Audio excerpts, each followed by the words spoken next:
and welcome to Anime Audio Commentary. Today I'll be commenting on episode 44 of Fullmetal Alchemist Brotherhood. If you'd like to watch along, then start watching now.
So last we left off, things were starting to get interesting in that Alphonse and Hohenheim seem to have run directly into each other, face to face. So unfortunately, this seems to be the first time that Hohenheim is learning about what happened to the brothers. And undoubtedly, it's probably a bad surprise.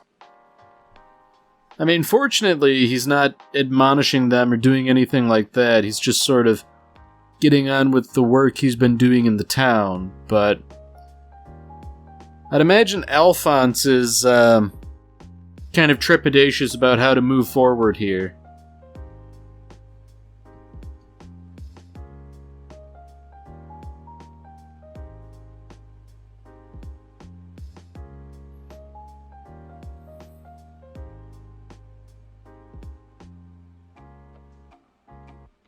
You know, this guy here, this bartender or whatever, I think he's got the right approach to everything that's going on. Like, yeah, things got bad in Lior for a little while, and admittedly they're still not really good right now, but the impetus behind this change for the better was Edward and Alphonse exposing the fraud that was going on. And even if Alphonse is apologetic for all the trouble that had happened, you know, they were ultimately the impulse behind the good stuff that's now happening. So, you know, if nothing else, they should take solace from that.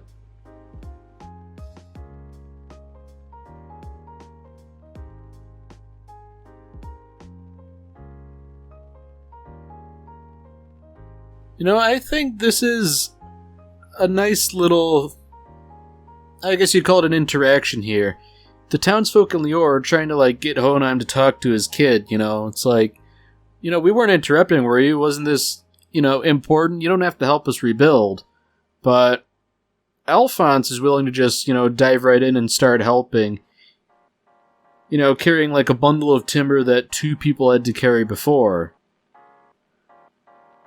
I guess even if Hohenheim didn't have too much to do with their rearing, you know, they seem to have turned out alright.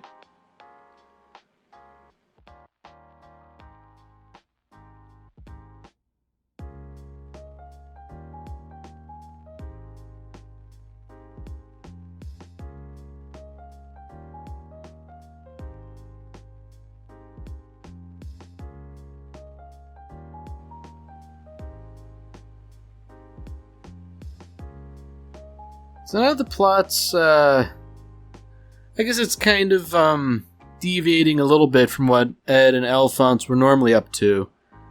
But this is a nice little interaction between Rose and Winry that that whole comment about standing up on your own two legs really stuck with Rose enough that she thanks Winry for building Ed a leg when he needed one.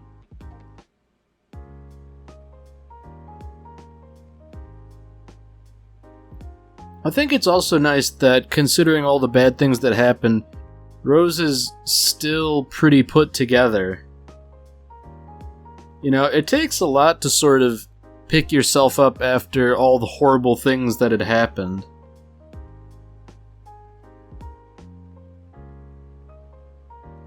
And you know, this is an interesting perspective too. Despite kind of being a jerk, Ed was being kind. You know, he was doing the right thing, he was being kind to Rose, but he wasn't being nice about it.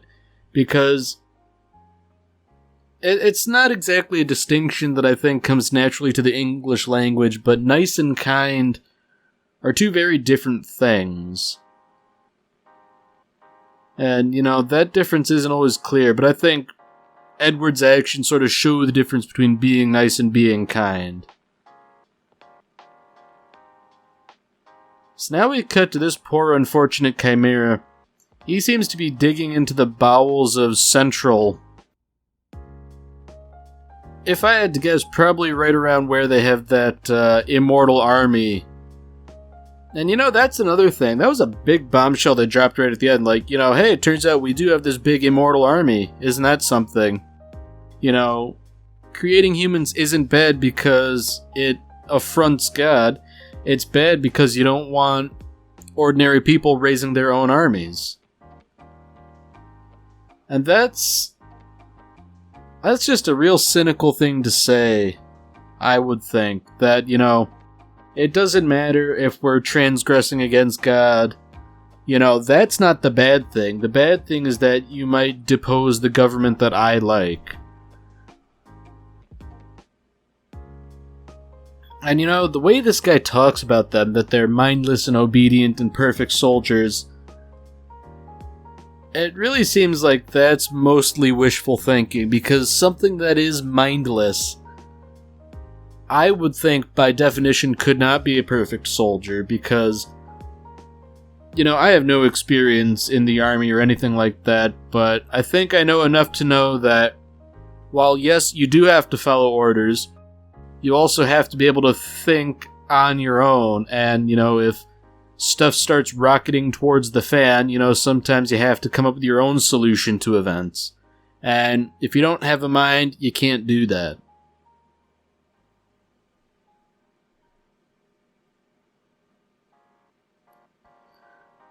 So this is interesting. Alphonse is hypothesizing about a tunnel that Hohenheim happens to know exists for a fact. But at the same time, he's kind of playing stupid about things a little bit.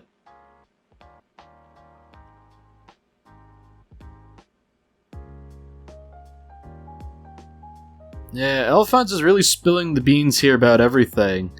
And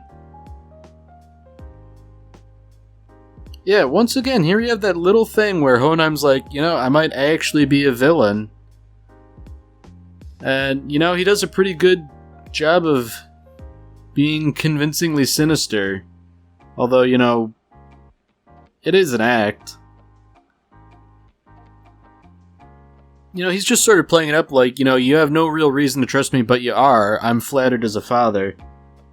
But at the same time, I feel like Hohenheim kind of revels in being dramatic like that. Because this is like, what, probably like the 4th or 5th instance where it really seems like he might actually be a villain, but then he's just like, ooh, just kidding, it was a misunderstanding.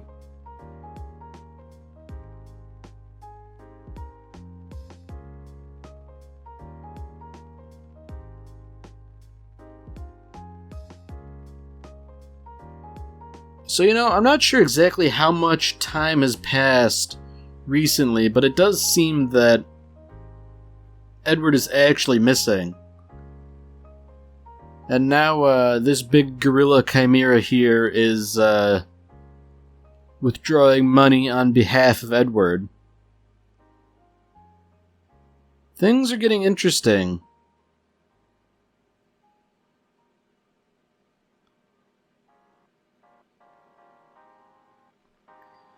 Alright, so you know what? Considering that he took a big withdrawal, it seems like that's, rather imprudent, I would think. So, I mean, on the one hand, he was withdrawing the funds to pay for a medical bill for Edward. But at the same time, you know, that's only going to prick up ears.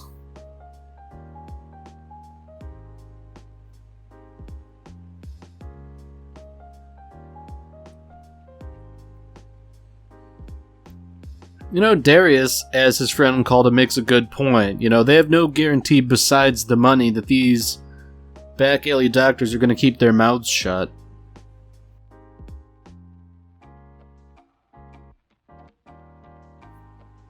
Fortunately, the doctor seems to be, keeping somewhat true to his word about things.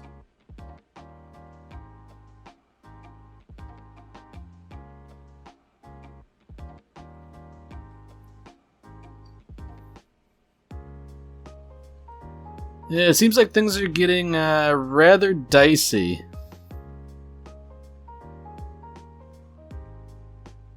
You know, that these soldiers would immediately start pointing guns doesn't bode well for the outcome of these two chimeras.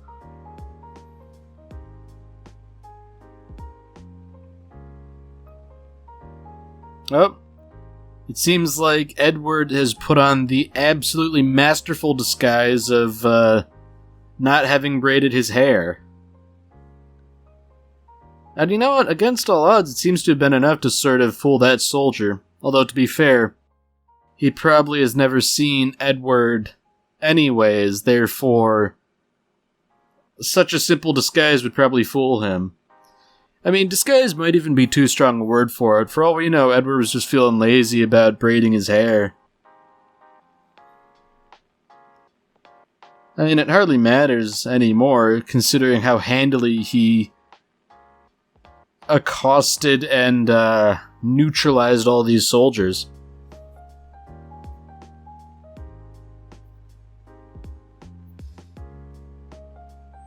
Alright, so there we go, you know. Injuries are all better. Edward's ready to get down to business.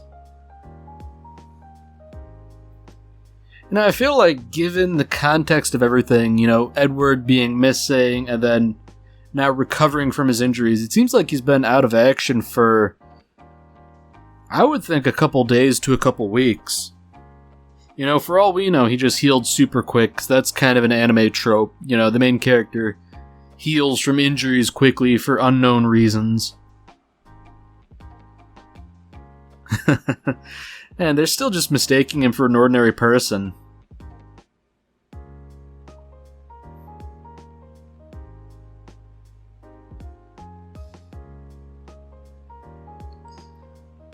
Oh dear. I feel like they're being a little too free and open with their firearms there, just sort of shooting in a crowded city. Like, I understand they have to get away, but at the same time, you know, maybe just shooting wildly will only cause more problems.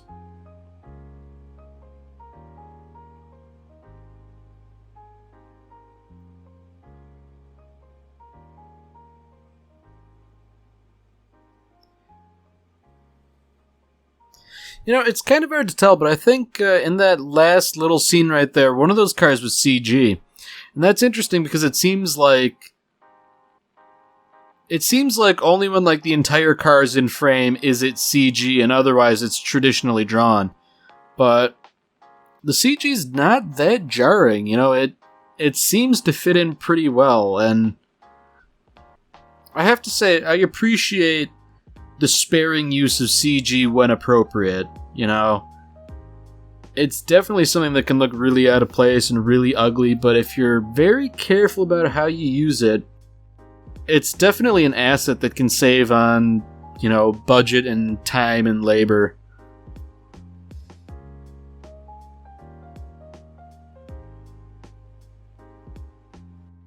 You know, that's something that I feel like doesn't really get addressed all that often, that Edward has a particular sense of style that clashes heavily with the turn of the 20th century sort of style the rest of the anime has going on. Like, people just sort of, like, occasionally rebuke him for it, but I have to wonder how he settled on that sort of a style as his own to begin with.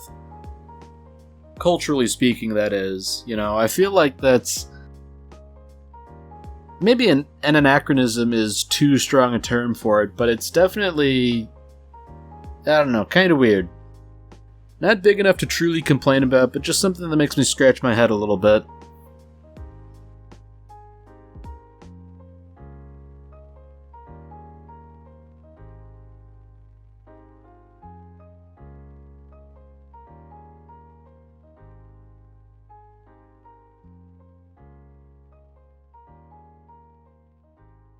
So, the anime was nice enough to sort of gloss over Hohenheim's history again, considering that it took the better part of an episode before, but I'd imagine that this is really a lot for Alphonse to take in. Like, you know, imagine your father being a slave in an ancient civilization hundreds or thousands of years ago, and he's lived to the present day, and he's also kind of an abomination too.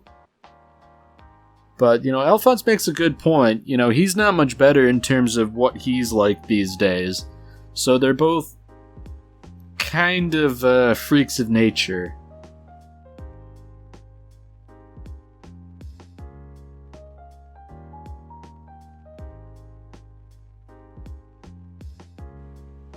I think it's also nice that Hohenheim's not particularly thrilled about this whole immortality business. Because on the one hand, it's kind of handy sometimes, but it's not worth the trade-off of continuing to live while everyone you know and love dies of various causes or old age.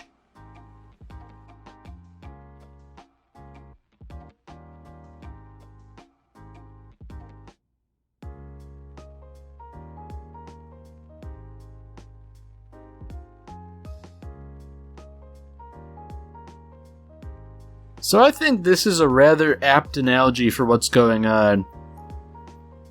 Hohenheim refers to the homunculus in the flask, or father as we know him nowadays. He sort of refers to him as like a monster wearing like a leather skin suit that looks like him. And man, that is just a rather unsettling thing. It kind of puts me in mind of what was his name? Ed Gein? Like a serial killer who would skin people and make furniture and like lampshades and things like that out of human skin. Really creepy, really messed up dude.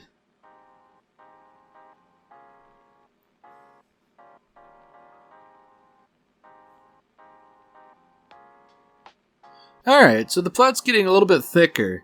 You know, Hohenheim posits that perhaps the homunculized alchemical circle is done, but, you know, the stars aren't right yet, they can't activate their big ritual. So, I guess that's something to be sanguine about. You know, there's a time factor here that they can't alter no matter what they do. You know, the stars have to be in alignment, the sun has to be just right, and all that stuff. Now, back to Greed and this poor little chimera. Greed doesn't seem to remember him, and he's hunting him down, trying to kill him. This is rather unfortunate. So based on what Greed's saying, it seems like he's sort of consigned to guarding this whole place.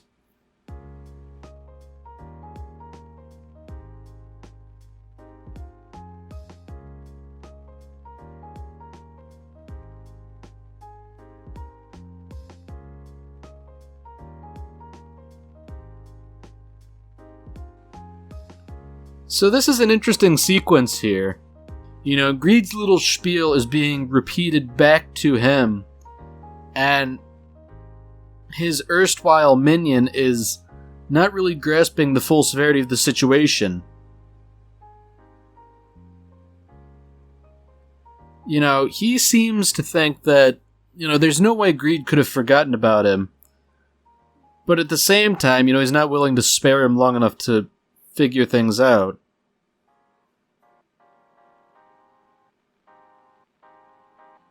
Man. That was a rather heartless thing for Greed to do, to just sort of like go along with it just to impale him and kill him. But, you know, regardless of what he says, something deep down isn't right, and he's getting little glimpses of memory here. Stuff that had been suppressed. Man, Greed is in for a world of hurt here.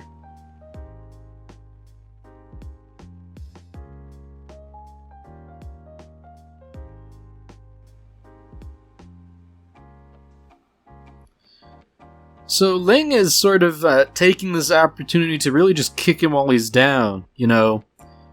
Greed, you absolute buffoon, you killed a friend. A friend is as good as a possession to you, so are you really Greed if you are willing to forsake a possession? You know, just because you say you don't know him, you know, that doesn't mean anything. You have little glimpses of memory here and there. You're in pain over this, so, you know, you're just lying to both of us.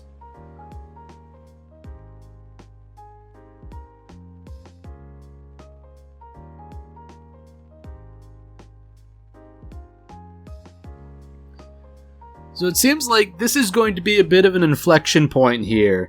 Greed has killed his only remaining friend, and his friends were killed at the behest of Father. Father had sort of altered his memories here, so I feel like Greed is really gonna snap here.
You know, I really do have to feel sorry for Mrs. Bradley in that she's living with two monsters and she doesn't even know it. Unfortunately for her, she now has a third monster as a house guest. And perhaps understandably, Greed has a real bone to pick with Bradley.